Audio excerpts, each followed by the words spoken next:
ನಮಸ್ಕಾರ ಸ್ನೇಹಿತರೆ. ಕೆಲವೊಂದು ಸಂದರ್ಭದಲ್ಲಿ ನಾವು ಸೋತಾಗ, ಬಹಳ ಕಷ್ಟ ಬಂದಾಗ, ತಡ್ಕೊಳ್ಳಾರದಂತಹ ನೋವು ಕಂಡಾಗ ಭಗವಂತನೇ ನಾವು ಪ್ರಶ್ನೆ ಮಾಡ್ತೀವಿ. ನಾನ ಇದ್ದೇನ, ನನಗ ಯಾಕಿಂತ ಕಷ್ಟ ಕೊಟ್ಟಿಯಪ್ಪ ನೀನು? ನನ್ನ ಹಣೆ ಬರದೊಳಗೆ ಎಲ್ಲರೂ ಒಂಚೂರು ಒಂದು ಕಡೆ ಒಂದು ಸ್ವಲ್ಪ ಸಂತೋಷವಾಗಿ ನೀನು ಇರುವಂತ ಯಾಕೆ ನೀನು ಬರಲಿಲ್ಲ? ಅಂಥ ಪಾಪಿಷ್ಟೇ ಜನ್ಮಾನ ನಮ್ಮದು ಅಂತೇಳಿ ನಾವು ಕೇಳಿದಾಗ ಭಗವಂತನಲ್ಲಿ ನಾನು ಕಂಡಂಥ ಉತ್ತರ ಅಂದರೆ ದೊಡ್ಡವರು ಒಂದು ಮಾತು ಹೇಳಿದ್ರು ನನಗೆ. ಏನಂತಂದರೆ, ಅಮೃತವನ್ನು ಕುಡಿದು ಎಲ್ಲರೂ ಬದುಕ್ತಾರವ, ವಿಷವನ್ನು ಕುಡಿದು ಬದುಕಿದವನೇ ನಮ್ಮ ಶಿವ ಪರಮಾತ್ಮ, ಸೃಷ್ಟಿಕರ್ತ ಭಗವಂತ. ಅಂದರೆ ಅದರ ಅರ್ಥ, ನಿಮಗೆ ಅದನ್ನು ಸಹಿಸಿಕೊಳ್ಳುವಂತಹ ಶಕ್ತಿ, ಸಾಧಿಸುವಂತಹ ಶಕ್ತಿ ನಿಮ್ಮಲ್ಲಿ ಇರೋದಕ್ಕನ ಅಷ್ಟು ಕಷ್ಟ ಭಗವಂತ ಕೊಡ್ತಾನ. ಅದನ್ನೆಲ್ಲ ಮೆಟ್ಟಿ ನಿಂದ್ರಿ, ಅದನ್ನೆಲ್ಲ ಸಾಧಿಸಿ ತೋರಿಸ್ರಿ.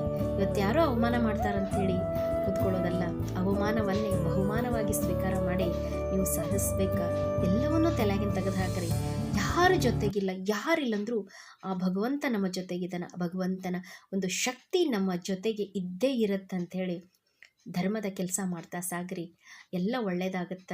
ಕಷ್ಟಗಳು ಬಂದಿದ್ದು ಇವತ್ತು ಕಷ್ಟವಾಗಿ ನಮ್ಮ ಜೊತೆ ಉಳಿಯೋದಿಲ್ಲ. ಕಷ್ಟಕ್ಕೂ ಒಂದಿನ ಸಾವಿದೆ ಅಂತ ಹೇಳಿ ದೊಡ್ಡವರು ನನಗೆ ತಿಳಿಸಿದಂತಹ ನೆನಪಾಯ್ತ್ರಿ. ಭಗವಂತ ನನ್ನ ಸ್ಮರಣೆ ಮಾಡ್ತಾ ಮುಂದಿನ ಕೆಲಸಕ್ಕೆ ನಾನು ಹೋಗಿದ್ದಾಯ್ತು. ಶುಭಮಸ್ತು. ನಮಸ್ಕಾರ.